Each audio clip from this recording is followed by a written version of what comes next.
Wow, look at that fake little backdrop you've got, Well, Doug. you know what? I'm so tired of people making fun of the real one. That looks nice.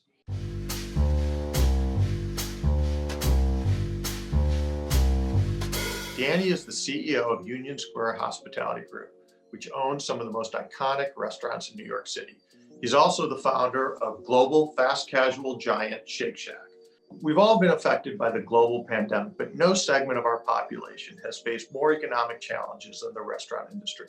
And I'm happy to have a chance to sit down with Danny to get his take on what's next. Let's get going. There are 660,000 restaurants in the US. What do you think this winter looks like for the restaurant industry? We have been doing what the country's asked us to do since really mid-March of this past year, which is open, close, open, serve a little bit, reduce capacity indoors, maybe outdoors, close again. And meanwhile, we have a cost structure that is pretty unforgiving. You have landlords who understandably don't want to cut your rent down to nothing. And meanwhile, unfortunately, the government has not really come to the aid of this community. And so there's going to be a lot of places that don't make it. And you're going to see a lot of boarded up restaurants, and that's not good for communities, and that's not good for obviously the millions of restaurant employees who continue to lag employment in this whole country right now.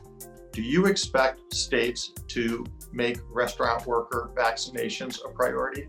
Unfortunately, the state government has not yet made that decision.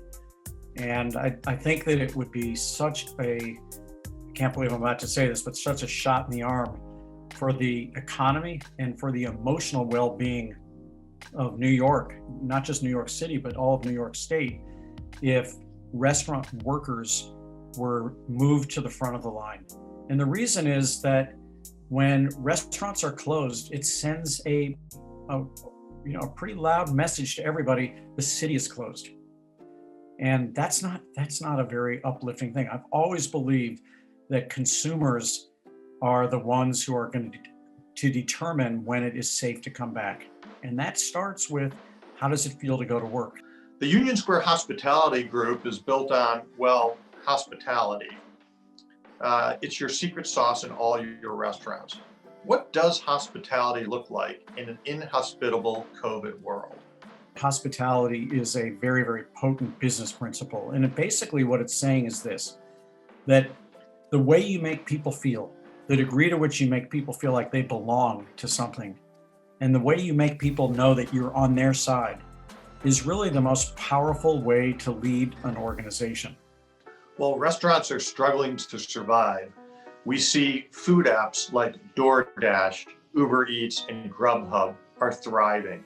How do you explain the disparity between delivery apps like DoorDash and the struggle that we're seeing from restaurants?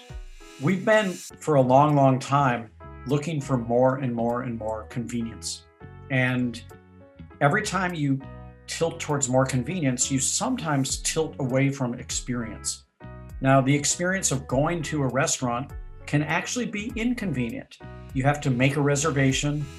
You have to make plans with someone else. All of these apps that you're talking about are selling convenience to you. And during the pandemic, in addition to convenience, they were actually essential because you couldn't go to a restaurant even if you wanted to. But the real reason people go to restaurants is for the social interaction, people to people. And I believe there is a huge pent-up demand for people to make eye contact, not on Zoom, but real eye contact with people, to smile, to hear the clinging and clanking of the restaurant sound itself. If you just close your eyes, and I haven't heard that sound for months at this point. What does the post-pandemic restaurant industry look like?